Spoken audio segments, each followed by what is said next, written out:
You ever have those moments where you're sitting alone? Maybe it's 1 a.m., maybe it's 3 p.m., and you suddenly realize, damn, I thought I'd be further than this.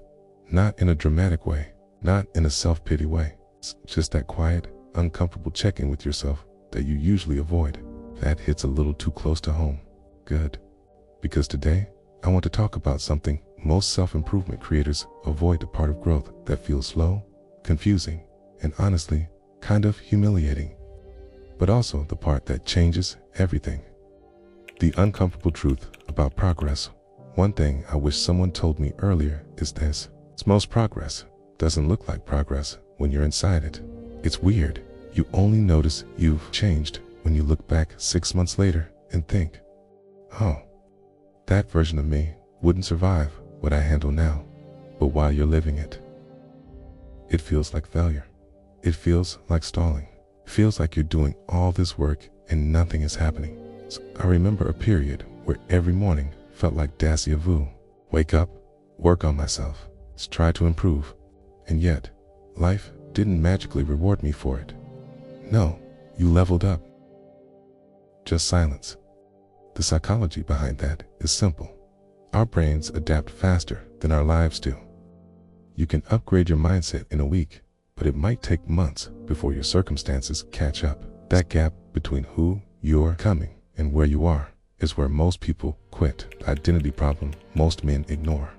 Here's something I don't see talked about enough.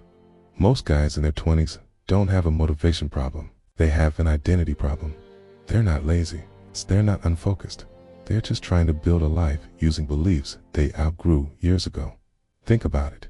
You're older, smarter, more aware, yet you're still trying to be the person you were at 18, 16, even 14. The version of you who was shaped by teachers, parents, random expectations, not by you. When you let go of that outdated identity, life shifts. You stop chasing goals you don't care about. You stop pretending you have to hustle harder. You stop performing for people who aren't even watching. And you start asking questions that matter. What actually makes me proud of myself? What pain am I tired of repeating? Who am I when nobody is around to judge it? That's when real self-improvement actually begins. Why you feel behind, psychology breakdown. Feeling behind is one of the most common emotions for men our age. And there are 3 psychological reasons for it. 1. Comparison is now 24/7. Your brain was never built to compare itself to thousands of people every day. It interprets every success you see as a personal failure. 2. Your standards rise faster than your progress. You improve and instantly raise the bar on yourself. It's like moving the finish line every time you take a step. 3. You're living through the silent years in your teens. Everything changes fast. New grades, new schools, new milestones. In your 20s, growth happens internally first, quietly, slowly, uncelebrated. You're not behind. You're just in the boring chapter that builds the interesting one. The small system, big result rule. Let me give you the most practical piece of advice I've learned. Stop trying to change your life. Start trying to change your days. Your life is just a collection of days. Fix the days, and the life takes care of itself. When I finally accepted that everything got simpler. Instead of I need to reinvent myself, I asked, what would make tomorrow 5% better than today? What habit could I actually maintain, even on bad days? What would the simplest possible version of improvement look like? That's how I built routines that actually stuck. Not perfect ones, not aesthetic ones, it's just sustainable ones. And honestly, that's the only type that works. Personal story, vulnerability plus relatability. There was a week not too long ago where I felt genuinely lost. Not depressed, just directionless. I'd hit this point where nothing I was doing felt meaningful. I remember journaling one night and writing something that surprised me. I'm not tired of the work. I'm tired of not knowing if it's leading anywhere.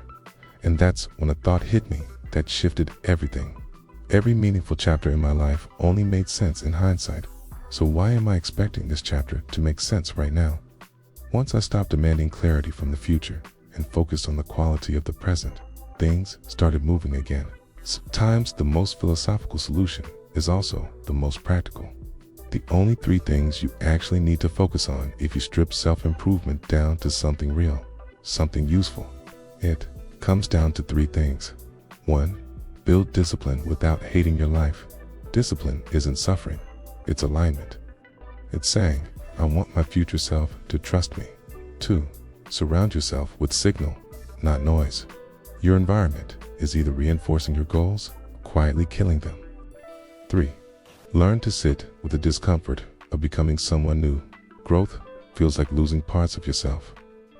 That's normal. Let the old version die.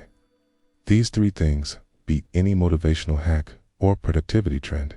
In conclusion, look, you don't have to have everything figured out. None of us do. But you can make your life 1% better today. You can choose the small, annoying, unglamorous actions that compound into something real. And if you feel behind, if you feel like you're messing up your 20s, you're not. You're building a version of yourself that your future self will thank you for. And most of that work happens in the dark. But that's where the good stuff is built anyway. I'm proud of you for even caring about this. Most people don't. Stay consistent. Stay curious. And I'll see you in the next one.